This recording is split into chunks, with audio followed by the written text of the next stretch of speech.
Hi friends, இன்றைக்கி என்ன பார்க்க போகிறோன்னா டிஎன்இபியில் வந்து லோடு டிடக்ஷன் எப்படி பண்ணுறது, எப்படி வந்து மின் சுமையை ரெடியூஸ் பண்ணுறது 2 கிலோவாட்ஸ்லேருந்து 1 கிலோவாட்ஸ் அப்படின்னு பார்க்க போகிறோம்.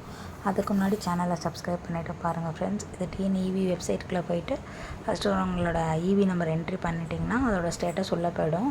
நீங்கள் ஆல்ரெடி ரெஜிஸ்டர் பண்ண மொபைல் நம்பருக்கோ மெயில் ஐடிக்கோ வந்து ஓடிபி வரும். அந்த ஓடிபியை வந்து நீங்கள் என்ட்ரு பண்ணணும் ஃப்ரெண்ட்ஸ்.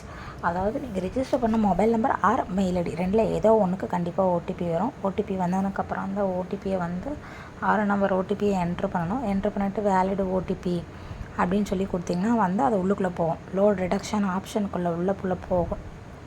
அதாவது அந்த லோடு ரிடக்ஷன் ஆப்ஷனுக்குள்ளே என்னென்ன இருக்குன்னா, அது அந்த இது வந்து யார் பேரில் இருக்குது, எப்போ அந்த வந்து இது அட்ரஸ் எங்கே இருக்குது, எப்போ அந்த மின் சுமை வழங்கினாங்க, யார் ஓனரா டெனண்ட்டா அப்படின்னு சொல்லி அதை கொடுத்துருங்க.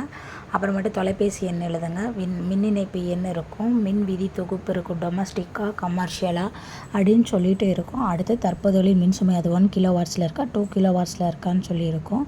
நான் இப்போ 1 கிலோவாட்ஸை வச்சு தான் பண்ணிகிட்ருக்கேன். 2 கிலோவாட்ஸில் இருக்கிறத வந்து 1 கிலோவாட்ஸ் மாற்ற போகிறோம். அது சிங்கிள் ஃபேஸாக 3 ஃபேஸானு இருக்கும். அது எல்லா டீட்டெயில்ஸுமே இருக்கும் ஃப்ரெண்ட்ஸ்.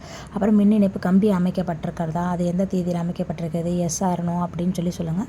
இதுதான் வந்து அந்த 1 கிலோவாட்ஸோட அந்த அளவு என்னென்ன அளவு இருக்கோ அது எல்லாத்தையும் என்ட்ரி பண்ணிக்க. குக்கரு, குளிர்சாதன பெட்டி, விண்விளக்கு, மின் விசிறி, இது எல்லாத்துலேயும் எத்தனை தேவைப்படுதோ அத்தனை குவான்டிட்டி கொடுத்து அதுக்குண்டான குவாட்ஸ் கொடுத்திங்கன்னா 1 கிலோவாட்ஸ்க்குள்ளே வந்துடும் ஃப்ரெண்ட்ஸ். கீழே வந்து பார்த்திங்கன்னா ஒவ்வொன்றா என்ட்ரி பண்ணணும். இதை தவிர நீங்கள் வந்து இதுவே வந்து 1 கிலோவாட்ஸில் இருக்க 2 கிலோவாட்ஸாகவும் நீங்கள் வந்து இன்க்ரீஸ் பண்ணிக்கலாம், டெரஃபி சேஞ்ச் பண்ணிக்கலாம். இது அதே மாதிரி 2 கிலோவாட்ஸ் 1 கிலோவாட்ஸும் மாற்றிக்கலாம். கமர்ஷியலை வந்து 5 கிலோவாட்ஸ் கூட 1 கிலோவாட்ஸாக மாற்றிக்கலாம். இப்படி மாற்றிட்டு நீங்கள் வந்து அதை சப்மிட் கொடுத்து பேமெண்ட் பேஜில் உள்ளுக்குள்ளே போயிட்டிங்கன்னா உங்களுக்கு அப்ளிகேஷன் ஜென்ரேட் ஆகிடும். பேமெண்ட் பண்ணுற மாதிரி வரும். இதுக்கப்புறம் வந்து நீங்கள் போயிட்டு மேலே போய் அப்ளைங்கிற ஸ்டேட்டஸ் பார்க்குற இடத்துல அப்ளைங்கிற ஆப்ஷனை கொடுத்திங்கன்னா அந்த அப்ளிகேஷன் நம்பரை கொடுத்து சப்மிட் கொடுத்துட்டிங்கன்னா உங்களுக்கு அந்த அப்ளிகேஷன் நம்பர் வந்து பிரிண்ட் ஆகி வரும் ஃப்ரெண்ட்ஸ். அவ்வளோதான். அந்த அப்ளிகேஷனை எடுத்துகிட்டு பேமெண்ட் பண்ண ஷீட் எடுத்துகிட்டு அக்னாலஜ்மெண்ட் ஷீட்டை எடுத்துகிட்டு போயிட்டு நீங்கள் இபி ஆஃபீஸில் கொடுத்திங்கன்னா உங்களுக்கு ரோட் டிடக்ஷன் பண்ணிடுவாங்க. அமௌண்ட்டு பார்த்திங்கன்னா 454 டிடக்ட் பண்ணுவாங்க. ஆன்லைனில் பே பண்ணிவிட்டு எடுத்துகிட்டு போயிடணும். Okay friends, thank you.